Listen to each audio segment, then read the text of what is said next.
Let's see. Great. So we're going to call our meeting to order. It is now 2:04. I want to remind everyone that we have to adhere to the regular expectations of having an open meeting, with this meeting being recorded. And we will be taking a vote later today. So those of you that are voting members will need to be on camera. I guess what I can do next, it's great to see everyone, is to turn it over to Robin to take roll call, please.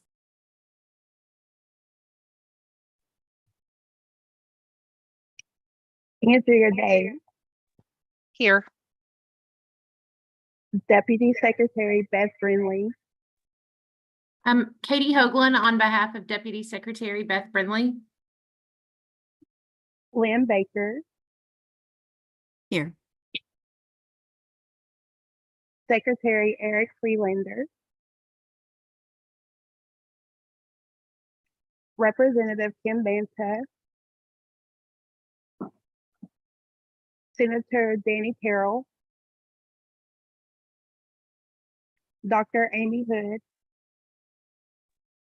I am here for Amy. Tracy Stemmy. Travis Burton. Dr. Annette Bridges. Scotty Collier. Anita Dow.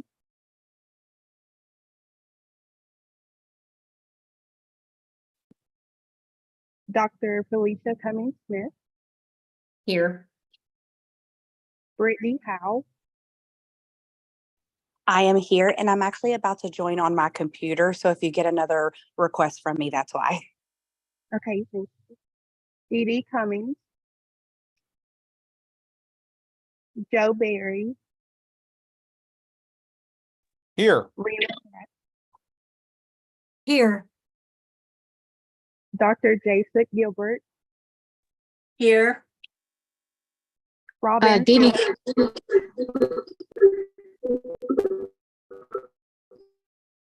Dee Cummings is here.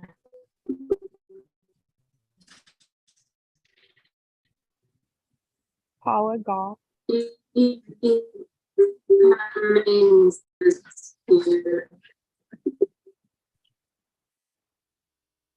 Paula Goff. Paula Goff is here. Okay, thank you. Amy Smith. Here. Greta McKenzie. Swyla Burdette. Beth Morton. Dr. Connie White. I'm here. Thank you all. Okay, and do we have a quorum? I think I missed roll call. I'm sorry. This is Tracy Stemley, and I'm present. Thank you.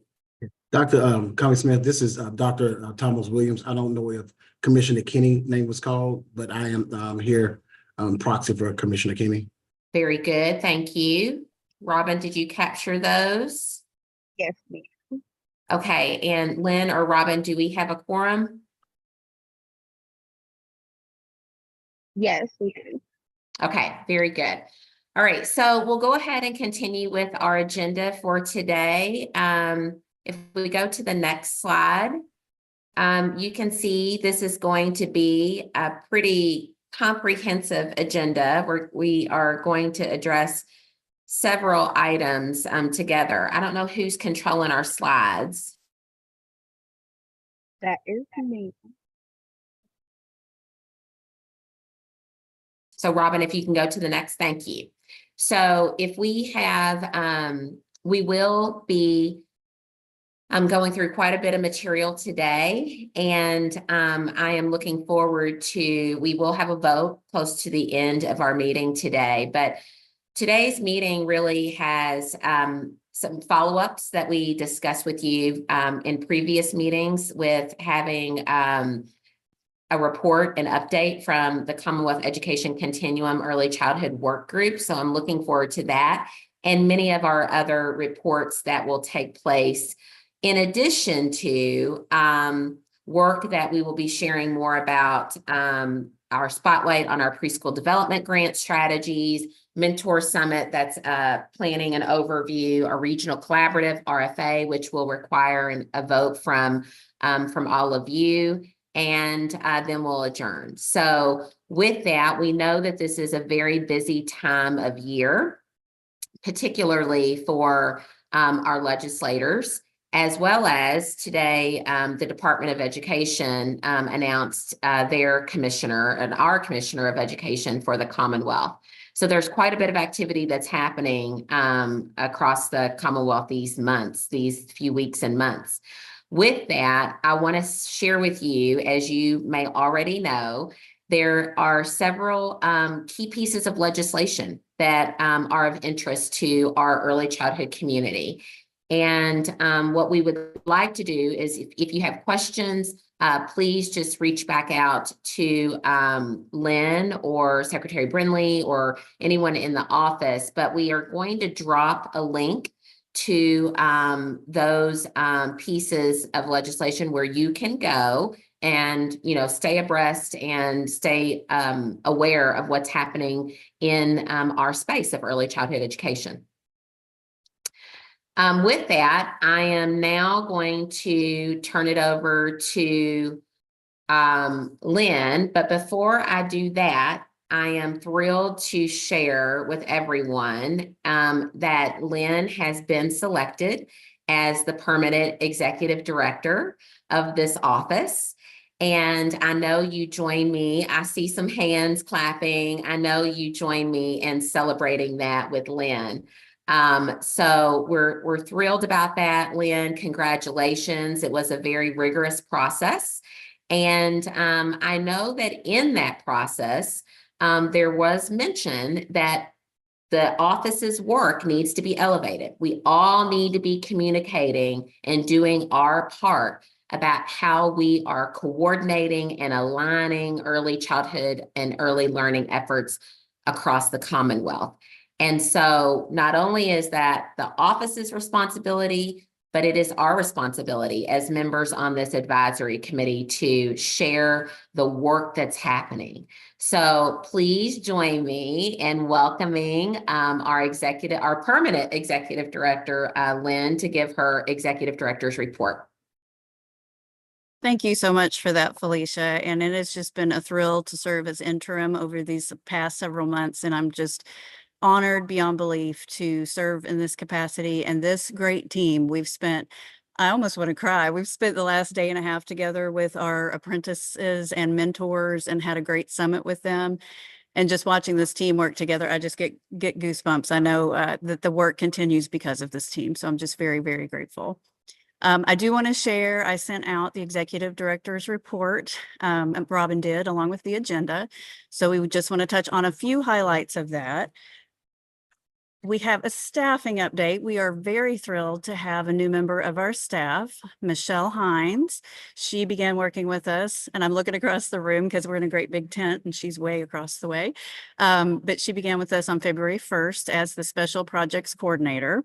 Michelle is working closely with Rebecca Smith on our apprenticeship work, and she'll also be a great asset to us as we're preparing for future professional development opportunities. She brings extensive experience in project management, early childhood development, and public school administrative services. So I just want to recognize her, and if you want to kind of I don't know if your camera's on, but if you want to turn it on and just wave.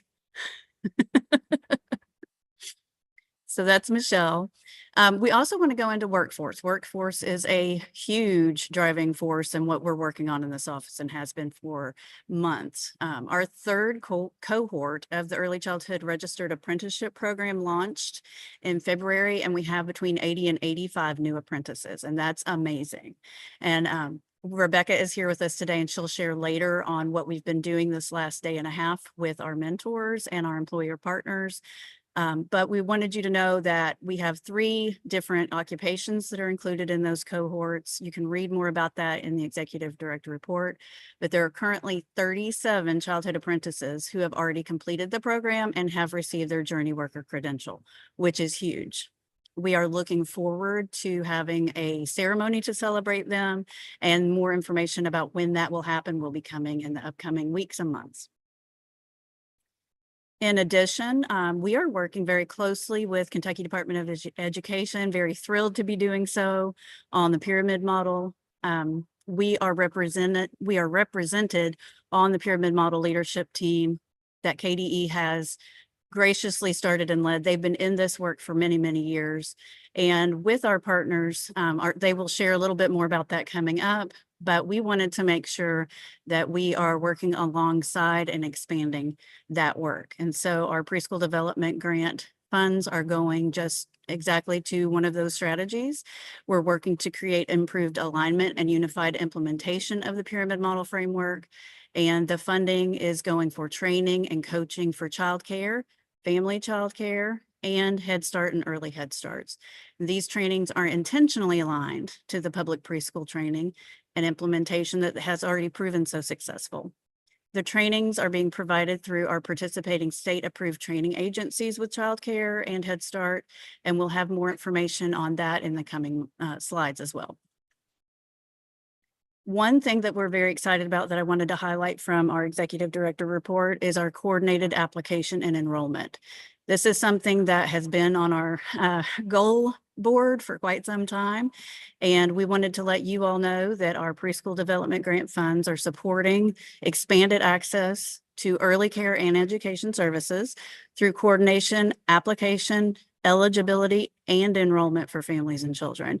And the first cross-sector leadership meeting was on February 20th. And the vision of the team is to support families with young children through creating an efficient and user-friendly system through expanding the Connect platform for service coordination. So that is super exciting to share with you. We are very, very excited that that's something that our preschool development grant funds are going toward. And we wanted to also highlight some of our partner news. I think it's always very important that we are supporting each other and showing across sectors what's going on in other areas. And so you all might have heard that the Kentucky Department for Libraries and Archives has mentioned, along with the Dollywood Foundation, they have chosen a new state director, J.C. Morgan. J.C. Morgan comes from Northern Kentucky Libraries, a director for a very long time, and Libby Suttles is assisting as the Community Engagement Director, and they both began in February of 2024. And then lastly, this is just something I'm really excited to share with you all about, coming from the Head Start Collaboration Office Director role, still in it really. Paducah Head Start opened their doors on March 11th to their brand new facility, state-of-the-art facility. So exciting. They have partnered with the Homeless and Transitional Services, and they are housed within the Head Start Center. That is huge. Our Head Start, Office of Head Start Director, a great push for Kari Garvin is that homeless population. And so Paducah is really setting and paving the way for that. And so they will have a grand opening on May 10th, 2024. I know Christy Lewis, who is the director there, is beyond thrilled. And so she's been sharing information on how you can participate in their grand opening, but just wonderful news coming from Paducah. So those were just a few highlights. As Felicia mentioned, if you will ever have any questions, we have a very open door here, and I'm going to drop in the chat an email address where you can reach us with any questions on anything from the executive director's report or anything else that our office is doing. So just wanted to highlight those, and thank you for that. Great. Thank you, Lynn and team, on the amazing work that you continue to help facilitate and elevate so that we can see all the best and promising practices that are happening all across the Commonwealth, and how it is connecting and building on where we all want to go for the future. Again, that email is in the chat, so please make sure if there are questions or concerns that you want to follow up on, please use that so that Lynn and team can get responses to you. I see Rena has her hand raised, and Rena, thank you for establishing that norm for us. If you have any questions now, yeah, let's take a moment to raise your hand. But Rena, why don't you go first? Yeah, thank you. I just, all wonderful news. And again, congratulations, Lynn. We're very excited to move forward with you. My question is about the exciting news about the coordinated enrollment. I'm sure a lot of people on this call are very interested in that. Where can we get more information on that right now? We are actually having partner meetings that we are scheduling out. Jessica Kane in our office, who used to be with the Division of Childcare, is heading that. She is our point person in our office. And so more information will be coming to you about how you can participate and how you can give input to that process. We are, like I said, we launched one meeting and have had another one scheduled. And so as those particulars are being established, we will share out more information on how you can get involved as well. Great, thank you. Any other questions? Okay, seeing none, I am going to go ahead and move to the next agenda item, which is focused on the Commonwealth Education Continuum Early Childhood Work Group update. If you remember, a couple of months ago, we had a conversation about this work group and the intersection of this work group and the work that's going on out of the governor's office, and our ability to be involved and shape some of the conversations that are underway. Lynn has been an instrumental spokesperson in this work group. And we also have, I believe, Robin Abear. I don't know that I know that she's here. Is she? Okay, perfect. Yes, she is. Robin is an old friend of mine. So, so Lynn and Robin, I'm going to turn it over to you. Yeah, so I just wanted to take a moment to introduce Robin Abear. She is representing the Commonwealth Education Continuum and the Early Childhood Work Group. And we're excited to share that about the work that has taken place over these several months, as well as to update you on the alignment of the preschool development grant strategies with the recommendations and focus areas from that work group. And Robin is here to share a little bit more information as well about what exactly the Commonwealth Education Continuum offers and does. We thought that would be a really important thing for members of our council to understand and see how they can connect with that. So Robin, I'm going to turn it over to you. Thank you, Lynn, for the introduction. Dr. Smith, it's great to see you again. Good afternoon to the advisory members. I really appreciate the invitation for today's meeting. My name is Robin Abear, and I'm here on behalf of the Kentucky Council on Post-Secondary Education and Dr. Amanda Ellis, who is the Vice President of K-12 Policies and Programs there at the Council. One of the responsibilities that Dr. Ellis and I share is to organize and facilitate the Commonwealth Education Continuum, which is Kentucky's P20 Council. The Continuum was launched back in 2021, and it's comprised of a group of about 28 members and who are really interested in cradle to career education. And so these are stakeholders who represent the interests of Kentucky's children and Kentucky's adults from early childhood to K-12 to post-secondary and the workforce. So the Continuum members range many different roles. We have parent members, we have student members, we have educators, we have the Education and Labor Cabinet represented, and our three co-leads are Dr. Erin Thompson, who's the president of the Council on Post-Secondary Education, the Commissioner of Education. And so, of course, Robin Kinney has been in that role for the last several months. And then the Lieutenant Governor, Jacqueline Coleman, is the third co-lead. So, so these three individuals direct the work of the Continuum, and then we have the 28 members who are stakeholders. So each year, the Continuum will identify 3 or 4 priority areas that they want to study and sort of strategize around. So in 2023, one of those priority areas was early childhood. And I know that's a topic that's near and dear to this group, as well as to the Lieutenant Governor, who serves as a co-lead. So the general idea for each of these education priorities of the CEC is to analyze existent data and then hear extensively from stakeholders about challenges and opportunities that exist in that sector. And typically we do this through the formation of work groups that are made up of experts in the field. And so the Continuum members will make recommendations, and then we also reach out to different stakeholder groups who represent that field as we pull a work group together. So what you'll notice here on the slide is that the early childhood work group began to convene in March of last year. And during those first 2 meetings, the group reviewed the early childhood landscape from every imaginable angle as they discussed the current reality as it was known to them. And then between May and June, the members were actually asked to gather feedback through interviews and surveys with real stakeholders in the system.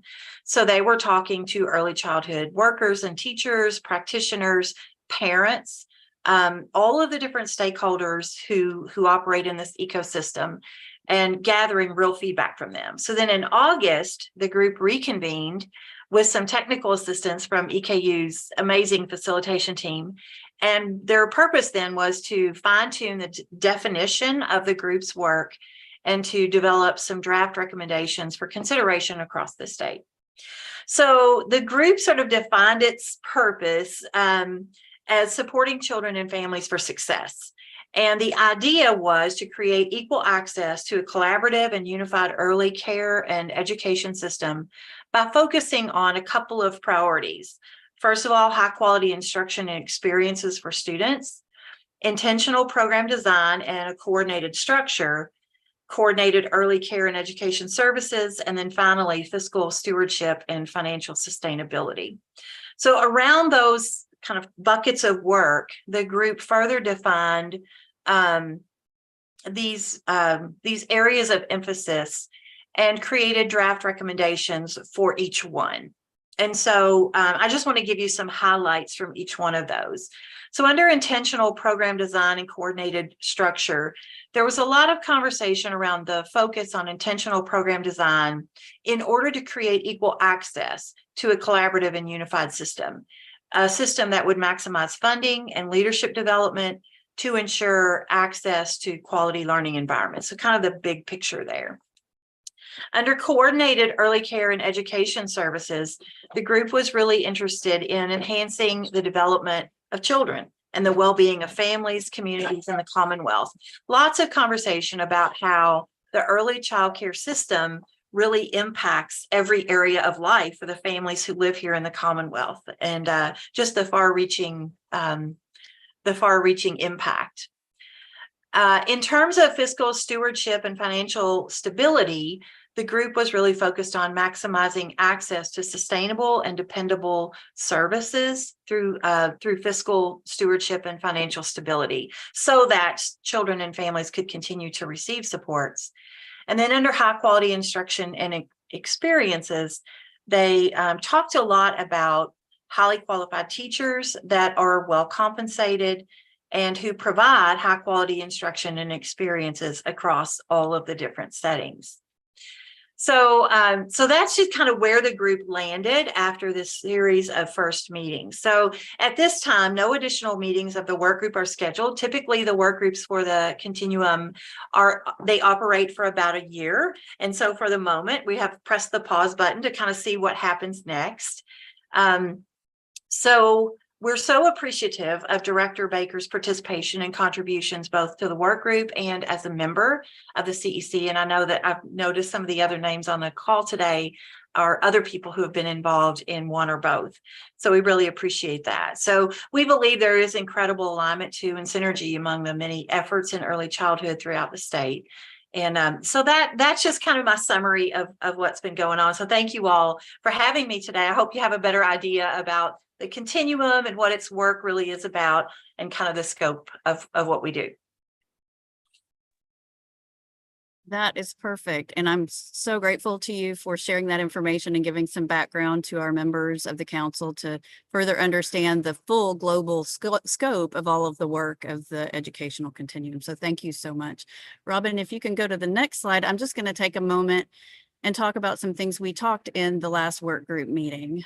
We really looked at each of our preschool development grant strategies. Just to bring you up to speed, if you're visiting with us, we have a $36 million 3-year preschool development grant. And within those 4 different focus areas that Robin just spoke about, we have looked at the alignment across the board and all of the strategies of the preschool development grant. So I don't want to take everybody's time and read every single thing that's on here. You can see there's a lot of overlap and alignment, but I do want to touch on just a couple of things that our office is doing and how that aligns with the work of the work group in those focus areas. We have a needs assessment that will drive our strategic plan, and we are we are in the final stage of getting that out to folks so that you're able to see that needs assessment, and we will be guiding some work around the strategic plan. We again will be working with the EKU Facilitation Center on that strategic plan that will be guided by all that data that has been gathered for that needs assessment. And then that will support the work of the development of a crosswalk of aligned services, coordinated early care and education services, identification of funding streams, and identification of gaps in high quality learning opportunities that exist for families and children. Another area that I wanted to talk about, and I'm going to ask Thomas Williams, who's with us today, to talk about the subgrants that the Preschool Development Grant is funding alongside and with the Kentucky Department of Education. They are on some timelines, and I want Thomas to just share a little bit of information about where they are in that process. So if you want to come off mute, Thomas, you've got the floor. Absolutely. Thank you so much, Lynn. But before I go into that update, I just want to say verbally congratulations to you, on being named executive director. So what I can share, because, again, this is a competitive grant, and we have very little information that we can share at this time. But this grant is a grant to award districts and programs to support high quality preschool programs.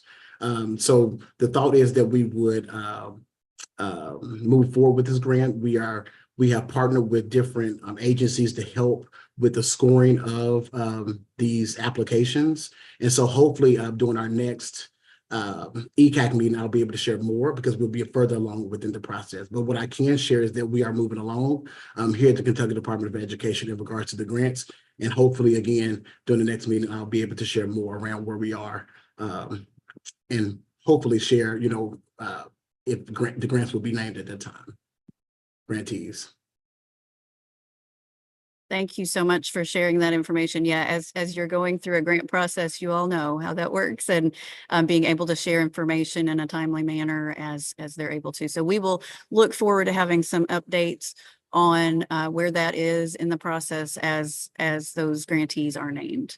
In addition to that, we talked earlier about the coordinated application and enrollment, and you can see where that falls in so many different areas. That really is going to help us drive the pathway to that unification of services, simplification of services, and finding services for children and families. And so we are very excited about that process. Again, the first cross-sector leadership team met on February 20th. So you can see we're sort of at the beginning of that still, but as that process unfolds, we're going to be very excited to share updates on that. In addition, we are looking at a revision of the career lattice alongside of our partners across the early care and education, all sectors. The revision will be a simplified model that's aligned to national models and inclusive of all career pathways. We have many things that have not been added, and the career lattice has not been revised or looked at in quite some time. And as you know, we have the apprenticeship that needs to be a part of that. We have lots of different credentialing happening across the state. And so the revised career lattice and workforce development framework will ensure access to high quality learning environments, increased compensation, and accelerated pathways to address that teacher shortage that we all know is very real across all sectors, as well as workforce retention and recruitment. And we talked about the pyramid model, so you can see where that falls within those focus and priority areas that were identified by our work group that Robin shared so eloquently about. Another strategy that we shared actually in our last Early Childhood Advisory Council meeting was the Talent Pipeline Management Network.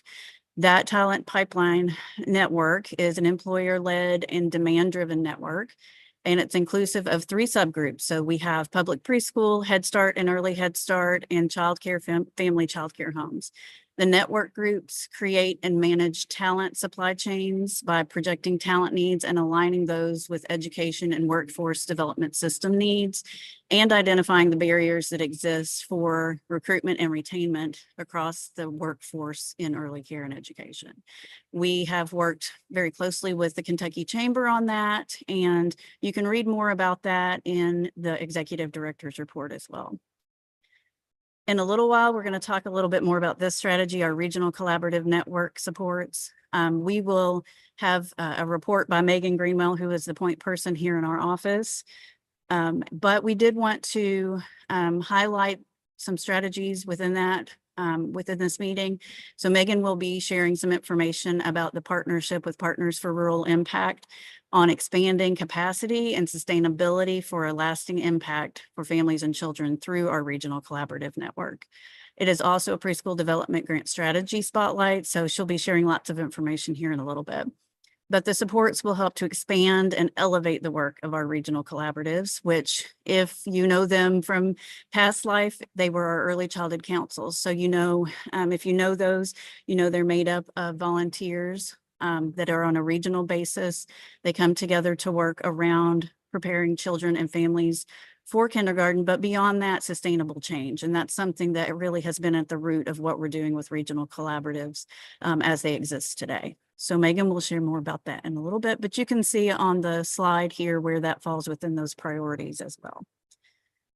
And then lastly, almost lastly, we have the expansion of the early childhood registered apprenticeship. I talked a little bit about those numbers that we have, and in June or July, we are looking at our 4th cohort of apprenticeship. And so that will be again across all 3 occupations.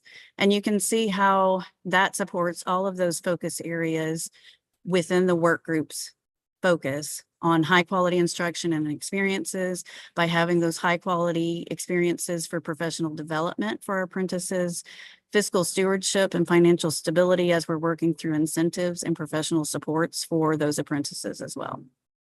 And then Andrea Day, I'm going to throw the floor to you for just a second to wrap this up. Our digital badging that the Division of Child Care is leading, we are supporting that work through preschool development grant funds for offering incentives. And I know we have some that have already completed some digital badges. So I wanted Andrea Day to have the floor to share a little bit about that strategy as well.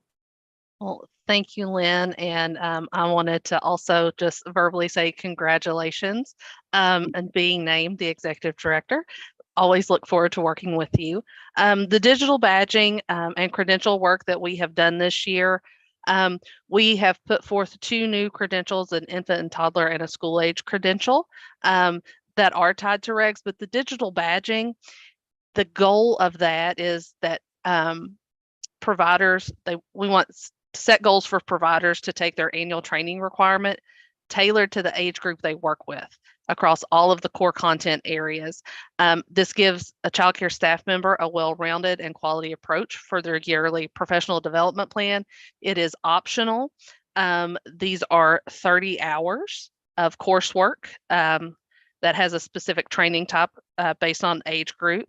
And there is a $50 incentive tied to those. And essentially, the badge, when they earn the badge, they're halfway to that credential. So this is a way to motivate them to continue to be like, the end is in sight. We can do this, we're halfway there. So it was a way that we saw to really encourage that professional development as we all work to professionalize early care and education across the state. Thank you, Andrea. And I just really wanted to take that opportunity to have some of our partners that are working with us on those preschool development grant strategies to report that. We do not do the work on our own at all. We are really, truly a unified system, and working together to make sure that we're addressing each of these focus areas is crucial to our work, crucial to helping young children and families, and crucial to that kindergarten readiness. So just wanted to take the opportunity to say thank you for those partners who just helped to highlight some of those strategies from our preschool development grant funding work. Great. Thank you, Lynn, and the rest of the team, as well as Robin, for sharing there's quite a bit of information to digest from all of that. I do see Dr. Bridges' hand, so I'm going to ask Dr. Bridges, can you bring your voice and question or comment into the conversation? Yes, thank you. And congratulations, Lynn. Exciting. Andrea, you mentioned that that digital badging would be halfway to the credential. What credential are you referring to with your? The infant and toddler credential that we just released in the school age credential. Wow. Okay. Yeah.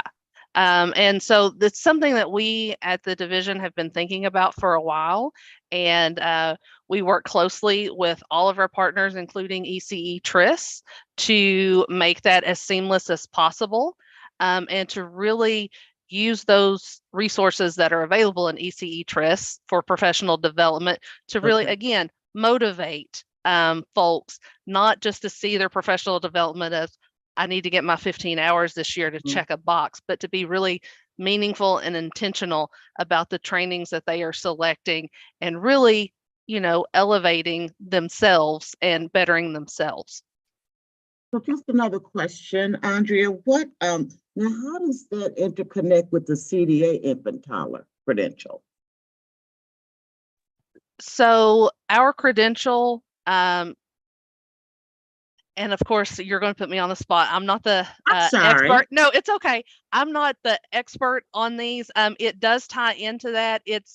I think our credential is halfway to the actual CDA. Okay. I think it's incremental along those lines, but I will follow up with you to make sure that I didn't misspeak. Okay. Thank you so much. And quite honestly, Andrea, if you do get a chance to get that information pulled together, if you could just share it with Lynn, because I think that's a great question. Other people may have the same question, and Lynn, you can get it out to everyone as a follow-up to this discussion. Absolutely. Okay, great. Are there any other questions for just this part of our agenda? Excellent. Thank you so much. Okay. Seeing none, the next item on our agenda is typically the time in which we hear from our partners, KDE, the Division of Child Care, and Part C Early Intervention. Andrea, Thomas, and Paula are actually going to be a part of a conversation today. And we have a couple questions that we'd like to just hear their thoughts to begin to generate some perspectives and ideas around how all of this work is coming together for children and families in the Commonwealth. So I'm going to throw out the first question, and then Thomas, you, Paula, and Andrea, if you all could just bring your voices into the conversation. And then for the rest of the council, we do have a question in just a few minutes that I'd love for you to be thinking about.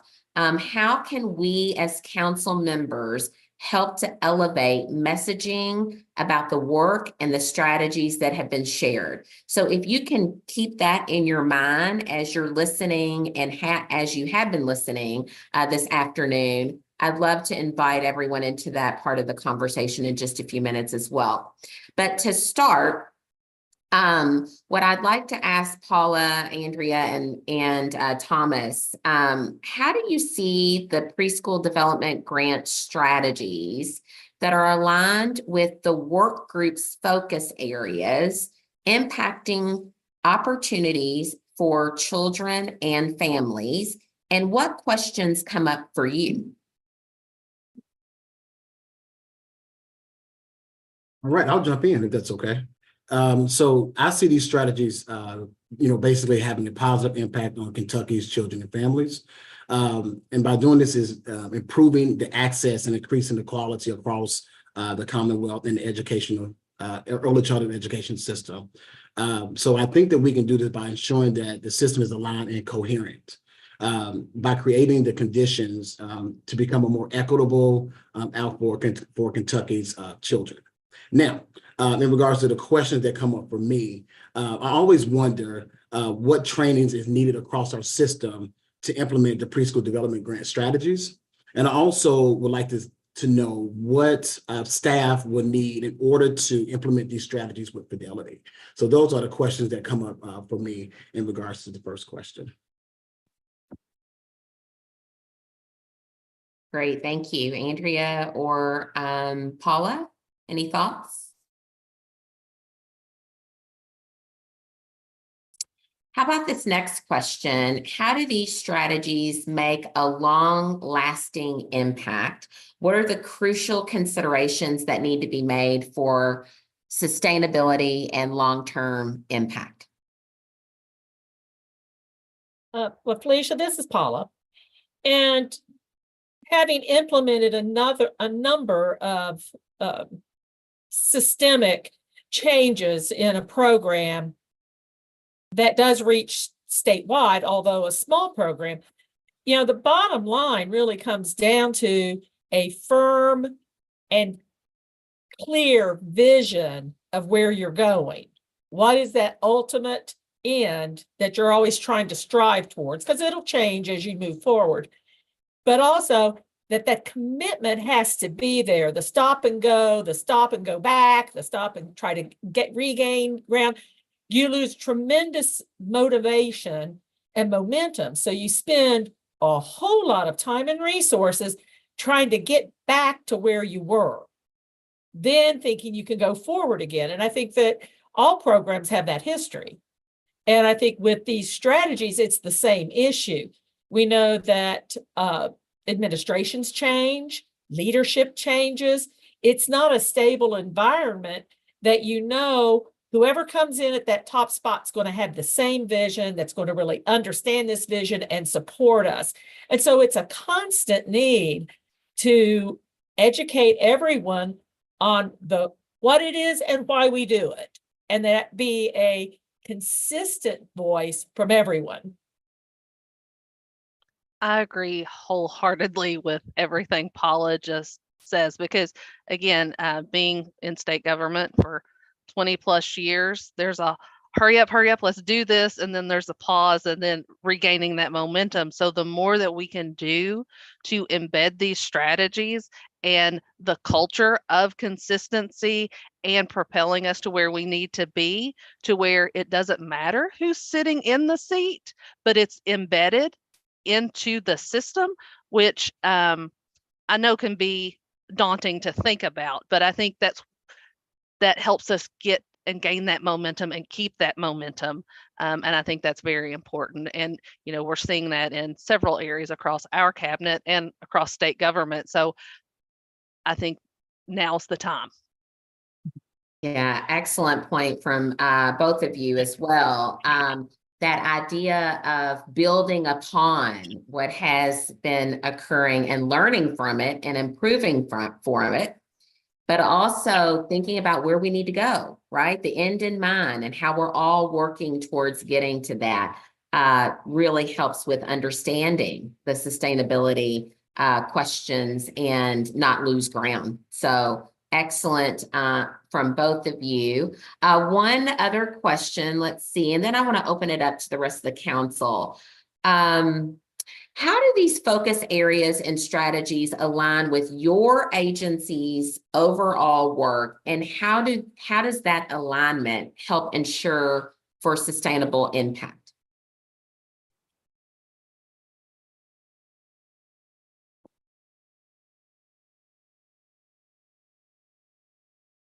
Felicia, this is Paula again. I think, when I think about our program alone, to be honest, there's not a lot of emphasis on the birth to 3 population. Comes up every once in a while, but there's certainly not been a focused directive towards it.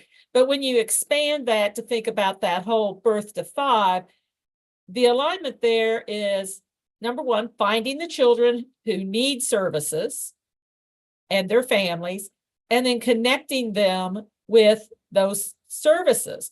We have multiple programs within the Department for Public Health that looks at that connection piece, provides that sense of coordination and assistance to families to get where they need to be, and to always provide that helping hand, whether they're going to the local health department or they're going to other entities, because public health's reach is far beyond just local health departments. So I think that's where we align, that many of the strategies work well. And we have the same problems that childcare has, that the schools have, even if for our small program, where are the people? Where do we find the people? Where do we find the workers? And how do we maintain those workers in our system to continue that good service that they provide to families? Thomas or Andrea? Yes, I'll jump in, and when I think of on behalf of KDE, the first thing that comes to mind is the United We Learn initiative, and how that vision definitely aligns to what we're doing. And if I can streamline that to our office, the Office of Special Education and Early Learning, we do have priorities in our North Star. So the North Star actually aligns to the United We Learn, and it also focuses with building preschool, bridging that gap between preschool and kindergarten, which is extremely important. Also, when we think about United We Learn, it's a coordinated throughout the agency. So, we're not doing this in isolation. We are, definitely speaking with other offices to make sure that preschool is elevated and preschool is at the table. And I need to also give a shout out, if I can, to our early childhood regional training centers. They're doing a lot of great work. And so anytime that I have an opportunity to talk around the work that our regional training centers are doing, and how they're also elevating and supporting districts with implementing strategies to ultimately better support our children and families.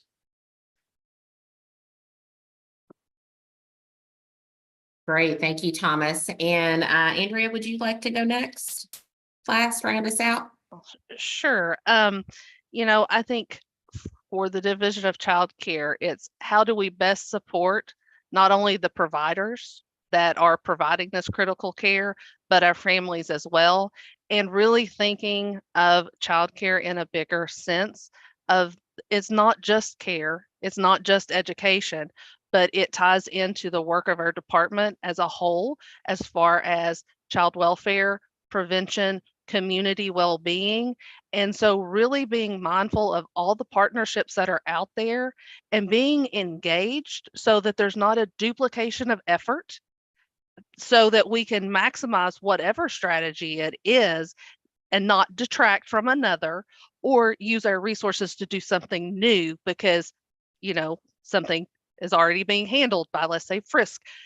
What could we do on the other, how could we make that investment? So just being very intentional and thoughtful about those investments. Excellent. Excellent. And I think to that last point, understanding what we're all bringing to help enhance outcomes, birth to 5, is critical, so that we, again, don't duplicate and use our resources in very smart ways. So I really appreciate the comments and the sharing of the additional strategies that are going on in your agencies as a part of this guided discussion. I see, Dr. Bridges, you have your hand raised, and then I want to ask our council members if you are ready to respond to the question that I mentioned earlier. How can we as council members help to elevate messaging about the work and the strategies that have been shared? So Dr. Bridges, if you can bring your voice into the conversation, and then anyone else, if you just raise your hand, we'd love to hear from you. And this may have a little something to do with the question you're asking, but back to, I feel like that on the state level, we do a good job of modeling collaboration, but it just doesn't seem to trickle down to the local level. And of course, I mean, childcare, Head Start, and public preschool. So I guess I'm asking a question about, and even through the grant, and I know that some of this was written to the grant, but I just don't know how we can do a better job of ensuring local collaboration. I'm going to jump in if you don't mind. I think you're going to learn some great information from Megan Greenwell in a little bit about one way that we're working to do that through the regional collaboratives. The partnership that we have with Partners for Rural Impact is really to do that, to strengthen those partnerships, to get the communication open, all of those pieces of support. So that's an answer to like a pin hold, but I think you'll learn some great valuable information on ways that we are trying to address that through the Preschool Development Grant and the work with the regional collaboratives, because we see that too as a need. We want that, you know, to trickle down from the state to those local agencies. Great. Thomas, I see your hand, and then Jay Sook. Yeah, Dr. Bridges, I did want to, also, highlight what I can say around the preschool quality partnerships and, what I'll be able to share, as we continue, as those grants continue to unfold, is that was, one is the intent of the grant was to make sure that we were collaborating and speaking and talking to all the partners that you just named. So, again, I will be able to speak more freely once those grantees are awarded, but you will hear that partnership come out once I'm able to speak freely about it. Thomas, how many grants do you all anticipate? Is that number known yet? It's not known yet. Okay, all right. Thank you. Jay Sook. I just wanted to say that although Dr. Bridges actually mentioned it, I think the prior partnership grants, because this is not the first time for the partnership grants, I think the prior iterations have allowed for sort of budding. It's like grounds up swelling of these partnerships and coordination. And sometimes in those areas are desert areas too, in terms of childcare center, right? Yes, it's a little bit different in terms of how they define it. But sometimes it's the school system, it's like the hub. Other times it's the Head Start. So I think the beauty of the partnership is that flexibility. They get to decide how to address that. And it has really grown, I think, in a lot of those partnerships and relationships, although it's still ongoing and there's still work to be done. But I think we are at a much better place than we have been. Jay, so that is an excellent point, because there are always new people coming in and out of the system, right? And just like with teaching, when new people come in, they're taking on new and different roles, and you have to reskill and upskill and figure out ways and how to collaborate in different ways. So I appreciate those comments as well. Anita. I'm not sure if I have a question or a comment or a plea, but I just wanted to kind of throw out there, we need to keep our children with disabilities in mind. Because all of this good work that's being done, if we're not keeping them, not mentioning them and keeping them in people's minds, they're not getting services. Some are much easier to serve than others. Some need expertise, experienced personnel. And I know that muddies the waters for everybody, but it is what it is. And what we do now saves us money and heartache in the long run. So. I agree completely. And I saw a lot of heads nodding as you were talking. And you're right. Sometimes in our language, we are speaking all, but we need to be intentional about how we're also elevating and raising and discussing how this work is impacting populations, and working with children with disabilities and their families is absolutely critical to this work. So I really appreciate you raising that. Thank you. Rena.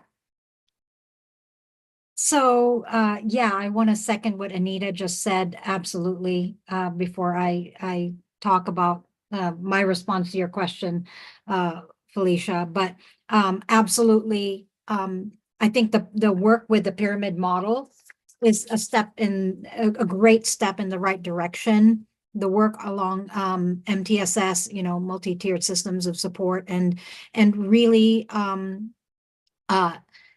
building the capacity across the ecosystem for all different types of settings and providers to be proactive in addressing the needs as well of our children, as well as having the resources for early identification is critical to the strength of the whole system. Also, I will add, when you talk about populations, Felicia, I will also add a population that we really need to pay attention to, I think, is our multilingual learners and our linguistically diverse families, linguistically and culturally diverse families. I think, you know, that is, again, another group of students that and families that deserve our attention. And as we design, as we promote intentional program design and coordinated structure, and having members from the community at the table is critical, to including them in the conversation. So that's also an additional plea from me.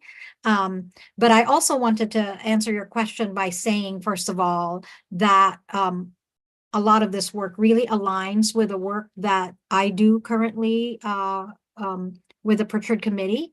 And particularly when you talk about local, hyper-local solutions, that is something that the Pritchard Committee is working very hard at, continues to work at.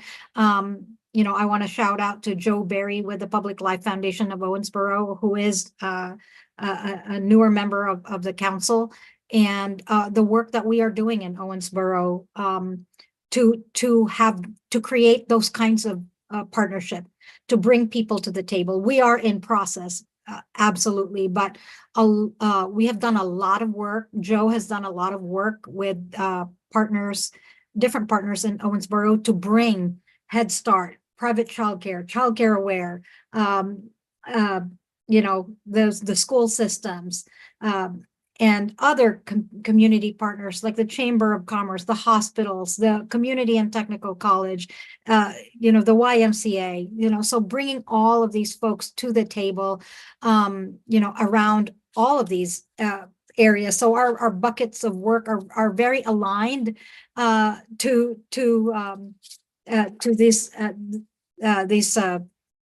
cohorts and work groups that you've talked about, in terms of promoting quality, increasing access, and really the public advocacy piece of making sure the community understands the importance of early childhood and what that means for our community. So I'm excited to work with the governor's office, and also excited to learn more about the Commonwealth Education Continuum and that work, and everything, the digital badging, all of these are things that we have discussed in Owensboro. So and the Pritchard Committee, as far as how do we elevate a lot of the work that's happening here, we replicate this. You know, we continue to educate different communities within our reach. So we have full service community schools in 20 communities in Kentucky, and continuing to elevate early childhood as a priority, and continuing to connect the dots, so to speak. We don't need to be the expert. There are many, many experts in this room and in our Commonwealth, and connecting the dots and making sure people are aware of the assets, the local assets in their community, that can rally around early childhood and improving outcomes for kids is critical. You know, the unification of the ecosystem is absolutely, in my belief, a necessary component to us being able to move forward with a clear vision and direction. So kudos for all the work that's going on. I'm so happy to hear about all of this work, and look forward to continuing to be involved and elevating this work out in the communities. Great, thank you. Jay Suk? Sorry, I know I spoke, but I just wanted to say that That's okay. That's okay. with the regional collaborative, I know Megan's going to talk about it, but that is not in every county yet. If I'm correct, it's not 100% of all the counties, Lynn, Megan, right? So I think it's important that we include all 120 counties somehow, because that is one way that the members of the regional collaborative could represent, as Rena was talking about. It's all the different resources that are a little bit different wherever you are geographically. And we know we can highlight them, but it's being able to connect those, different entities, connect the dots, because you have those members present in your regional collaborative. So that when you're doing a project, it cuts across sectors. And, one of the things with the partnership is that the school systems and childcare partners, some of them are part of the regional collaboratives, right? So that way they can align and sort of supplement and sort of think about which part can do what part, so you can have a bigger impact. That was the whole point of pulling the CECCs into a regional collaborative. So I think it's trying to figure out how do we maximize the limited resources, especially with the fiscal constraints that we're in now. But it really is local buy-in, and it's driven from the people who know what the needs are or what the assets are and who needs to be involved. And that's including businesses, not just the education sector. So that's my speech. Sorry, I'll stop now. You don't ever have to stop, Jae-Suk. And one of the things that I am hearing, just even in this part of our conversation, it's easy for us to talk to one another, because this is, we are a group of people who are on the same page and working in the same way and moving in a similar direction, in the same direction at that. And yet, it's when we go back to our communities or when we go back to our entities. And that is where this conversation takes on a whole different meaning, because we may be able to use language and talk about experiences. And if you listen, there's a lot of work going on. But the pieces that our colleagues have raised today that are most important around elevating our message as systemness or oneness is in the alignment and coordination, intentionality of how we're talking and with whom we're engaging in these conversations, so that it doesn't seem like isolated conversations. Connecting the dots for our friends in our social group and for business leaders and for educators, as you all know, is really the hard work at hand. So thank you for that part of our robust conversation. I really appreciate everyone bringing your voices in that chose to do so. We are going to continue to ask you to think about that question, take that question to your next conversations after our council meetings so that we can continue to elevate the messaging. As I mentioned, during our executive director search, this is something that came out that we need to strengthen our messaging. And so this is one of the priorities I know that Lynn has for the office. And that is also something that should be shared accountability for this council. So thank you again. Now we're going to turn our attention and into some celebratory activity and spotlight some of the preschool development grant strategies. I have the pleasure of introducing Crystal Hawkins, who is working as a preschool development grant project manager with the governor's office, and Megan. We heard reference to you, Megan, earlier that you're going to be sharing some exciting things about the work that's going on around this particular strategy. So I'm going to turn it over to both of you, and we look forward to your presentation.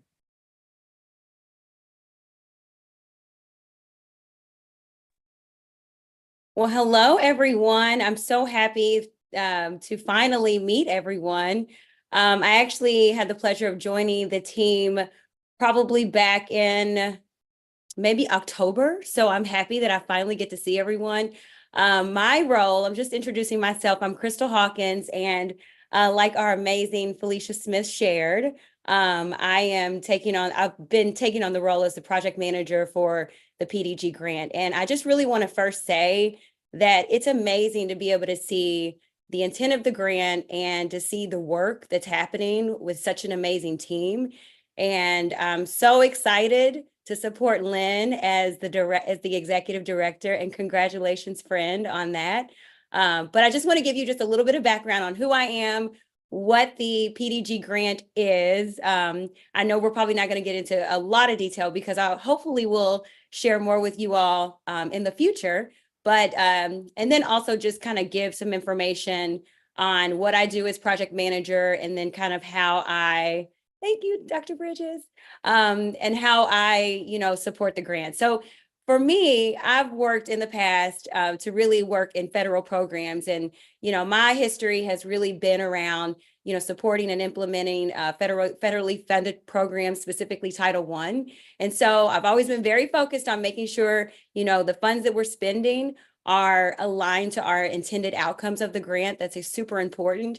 And then just making sure that our goals and outcomes, that they're aligned and communicated. So it's really I'm happy to hear that one of our goals is to make sure that that our work is shared and that our message is clear, because there's a lot of good work to share. There are so many amazing things happening. So it's very good to share that. And just to kind of give some background on the preschool development grant. So there are 6 activities, and I'll just briefly name the activities, and then we have bonus activities as well. So activity 1 is needs assessment, focusing on that. Activity 2 is our strategic plan. Activity 3 is parent knowledge, choice, and engagement. Activity 4 is workforce and disseminate best practice. Activity 5, support quality improvement. And activity 6 is access and quality. So our bonus activities are coordinated eligibility, application, and enrollment, coordinated application, I'm saying it again, excuse me, improving workforce compensation, and increasing access to inclusive settings. So those are our bonus activities.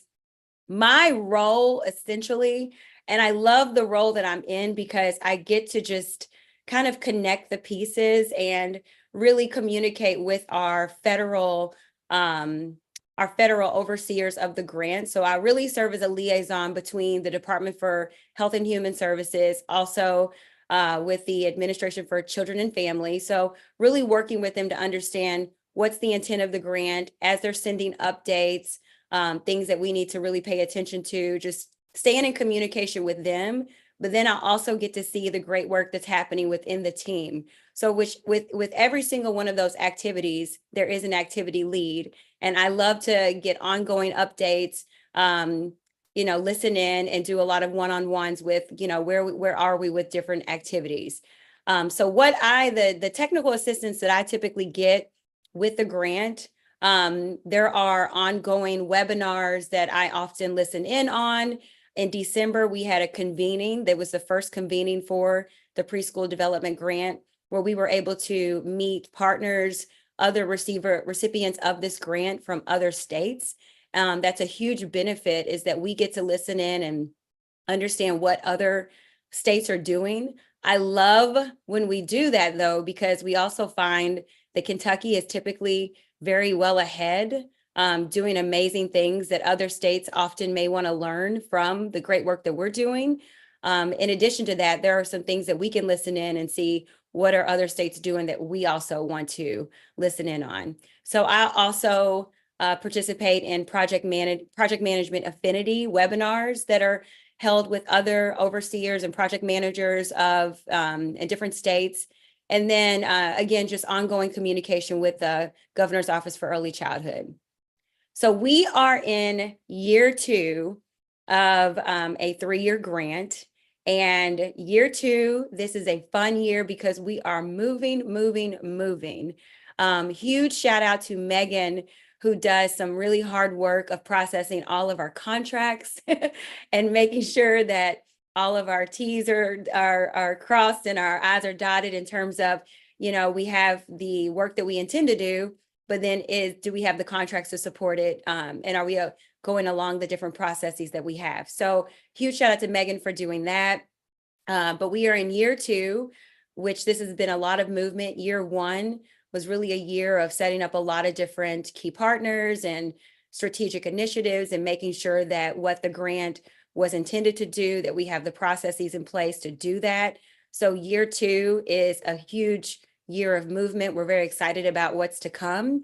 And lastly, I just want to share, I'm very happy to meet the team because I often report out on the great work that you all do and that you all talk about. So I did want to mention that this council is an advisory council that we share with PDG as really a practice that we want to really amplify and elevate. I actually was on a call today with someone that offers grant support and technical assistance, and she specifically wanted to know more about ECAC and wanted to know more about some of the work that comes out of this council. So just know that I've been listening in and wanting to, and sharing the work that's been happening within the council and the discussions and making sure that the grant is also supporting some of the advisory kind of words and kind of the information that you all are sharing, that the grant supports that as well. So I'll continue to do that, to listen in and make sure that the work that we're doing aligns with the intentions, the intent of the council as well. So that's all that I have. I just really wanted to introduce myself. I'm very, very happy to be supporting this grant and supporting the team. And I look forward to speaking with you all more in the future.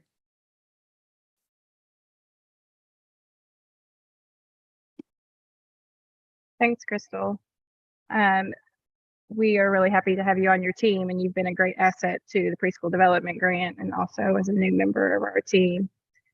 So today we're going to spotlight required activity 5, which Crystal mentioned, focuses around supporting quality improvement. And so this program aims to build individual and team leadership skills and support regional collaboratives in making measurable progress towards their identified goals. And this program is intended to support and strengthen existing work and goals within each collaborative, drawing on best practices from their needs assessment, strategic planning, family engagement, and quality improvement. And this program will complement the collaborative's existing expertise and experience to positively impact early childhood outcomes.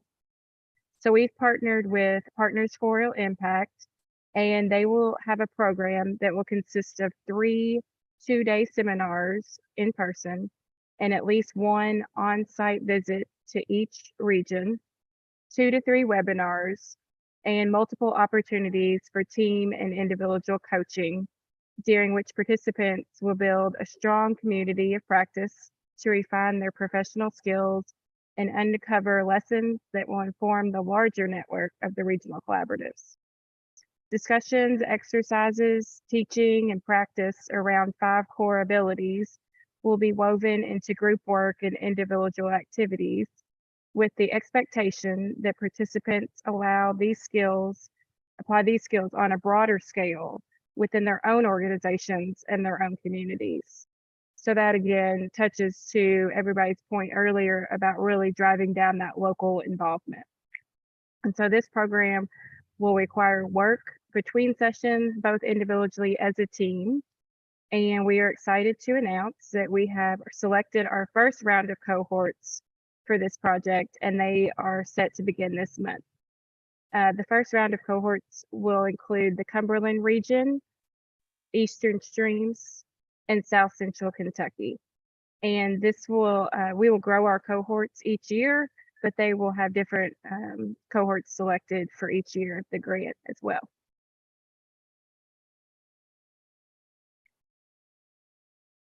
Okay, great. Is that all, Megan? Yes, unless there's any Okay. questions. Wonderful, wonderful.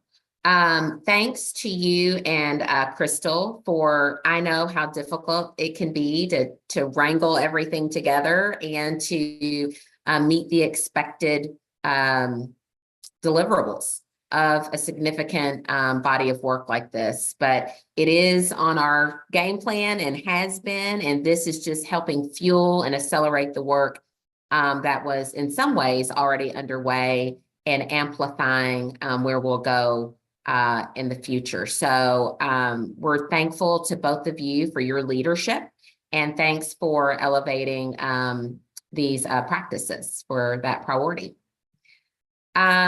Crystal, it's good to see you again as well, having worked together. So I'm glad to see you in this role. Yes. Good to see you. Let's move now. Rebecca Smith is going to share about our Mentor Summit overview. Hi, everybody. Good afternoon. So over the past 2 days, we have hosted over 50 employer partners and mentors to teach them about the apprenticeship program and how to execute it.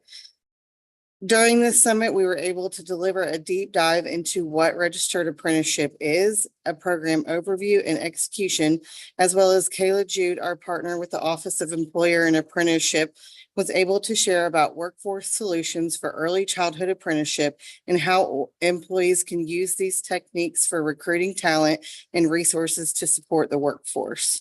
Our cohort 3 is set to kick off on April 8th, 2024. During the summit, we also hosted childcare aware PD coaches, workforce programs, regional collaboratives, and our very own ECAC member, Amy Smith. We are so excited to have such a large, diverse group of people, supporters for the early childhood industry field, joining us to spread the word of how apprenticeship program is working to grow the early childhood talent pipeline with high quality educators. I will include our email address in the chat if anyone would like further information on the apprenticeship program. Thank you. Excellent. Bringing that number of people together around this topic is really exciting. So thank you so much for that. And next, I'm going to turn it back over to Megan to talk us through our next steps of the agenda item for preparing for the RFA for our regional collaboratives. And then we'll be preparing to take a vote. Megan. Thank you. Okay, so today we will be voting on the release of the RFA request for application. So just as some little background history information, many of you guys will recall in 2019, the Early Childhood Advisory Council voted to streamline and align what we used to refer to as community early childhood councils to the workforce investment boards after an evaluation process was done and recommended findings came out. So we reduced the number of single councils to regional collaboratives to support best practice and provide new opportunities to provide greater impact. So at that time, the regional collaboratives were divided into 37 different collaborations. We currently today have 35 active ones. During the last 2 years, we added 3 new ones, and we hope to have all 37 active with this new round of funding. If we can go to the next slide, please. This is just a little bit of an overview of what the regional collaboratives are tasked with and their focus around their work. So their main 4 components is alignment, collaboration, investment, and affecting that measurable change to do data-driven community-wide goals. We can go to the next slide, please. Thank you. So the request for application just has it continue to refine. We align it, of course, with our required statutes. We focus on equity in our grant writing, and then, of course, our data-driven strategies, which we incorporate within the RFA that the regional collaboratives fill out to receive the funding. And we focus it around data-driven solutions, which we refer to as our Kentucky Bright Spots. And then we use all of their outcomes as SMART goals. So you guys are probably familiar with this and will recognize it. We have kept the RFA very similar to the last one, as we don't want to continue to change it each cycle except to improve it. So therefore, we are sticking with the READY framework and keeping the application very targeted, data-driven, and even more simplified than last time. I reviewed each application from the last cycle and marked items that seemed to cause confusion or repetition and modified those to better fit the needs of the applicants. So for the funding, we have updated the amounts each county is eligible to receive based on up-to-date data. And we also took the maximum cap from 50,000 to 100,000. We will continue with the 2-year grant cycle as we have found this to be very successful and equitable amongst the counties.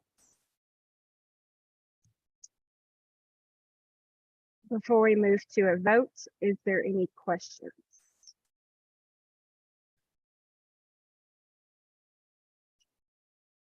All right, Megan, seeing none, I'm going to go ahead and call for a motion to approve the request for application for our regional collaboratives. Is there, is- oh, and Yeah, I'm, this is Brittany Howe. I'm a second. okay, who was the first? I'm sorry. I will go ahead. I'll do the first then. I will go ahead and make a motion to approve the application for the regional collaboratives for the 24-25 fiscal year. And cameras have to be on. That's what I was just mentioning too. So, so we have if you're a voting member, your camera has to be on. And Brittany has given us a first motion. Is there a second? I second. Rena, thank you. Any discussion? Seeing none, all in favor say aye. Aye. Aye. Any opposed? Okay, the motion carries. Thank you. All right, let's see. We are drawing to the close of our of our agenda. Thank you so much for everyone in providing your insights for today and for your engagement. You know, one of the things that we have been working on in preparation for these meetings is to ensure that we solicit your input, your feedback, your questions, because each of you has special expertise that will only help us get better together. So please make sure you have out the remaining for this calendar year advisory council meeting dates on your calendar. And if there is nothing else, I'm going to double check with Lynn. Anything else, Lynn? No, we're good. Just want to thank everybody. I feel like today was some great discussion and we really appreciate that level of engagement. So thank you. Very good. So our next meeting is on June 20th, and it will be from 1 to 3. And please stay on the lookout for the location for that meeting time. And at this time, I'm going to call for a motion to adjourn.